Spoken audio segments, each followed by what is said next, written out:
শুষ্ক মরুর দেশ হিসেবে পরিচিত ইয়েমেন দেশটির মারিব প্রদেশে বিস্তীর্ণ ৬,৩০০ হেক্টর জুড়ে কমলার বাগান গড়ে উঠেছে। লাল মাটি আর খরার প্রভাবের মধ্যেও সবুজের মুগ্ধতা ছড়াচ্ছে বিশাল এই বাগান। পরিচিতি পাচ্ছে দেশের সাইট্রাস ফলের রাজধানী হিসেবে। প্রতি বছর প্রায় ১,৪৫,০০০ টন কমলা উৎপাদিত হচ্ছে এখানে, যা দেশের মোট কমলা উৎপাদনের ৭৪%। এই অঞ্চলের কমলার বিশেষ বৈশিষ্ট্য হল এর উচ্চমান।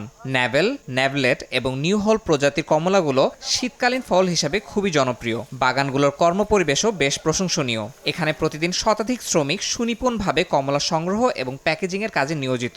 কমলার মান ধরে রাখতে পুরো প্রক্রিয়ায় অত্যন্ত যত্নশীলভাবে কাজ করা হয়। দেশের পাশাপাশি এই অঞ্চলের কমলা এখন আন্তর্জাতিক বাজারেও পরিচিতি পাচ্ছে। তবে এ সাফল্যের পাশাপাশি রয়েছে চ্যালেঞ্জও। স্থানীয় কৃষকরা বলছেন, বাজারে প্রবেশের সীমাবদ্ধতা, রপ্তানি কেন্দ্রিক বিনিয়োগের অভাব এবং পর্যাপ্ত গবেষণা প্রতিষ্ঠান না থাকায় সঠিকভাবে বাজারজাত করা সম্ভব হচ্ছে না। তবুও মারিবের কমলার সাফল্য ইয়েমেনের অর্থনীতি ও খাদ্য নিরাপত্তায় গুরুত্বপূর্ণ ভূমিকা রাখছে। সঠিক অবকাঠামো, বাজার সংযোগ এবং গবেষণার সমন্বয়ে এই খাতটি আন্তর্জাতিক বাজারে আরও বেশি জায়গা করে নিতে সক্ষম হবে বলে আশাবাদী স্থানীয় কৃষকরা। ইয়াসিন মোহাম্মদ জিসান, সময় সংবাদ।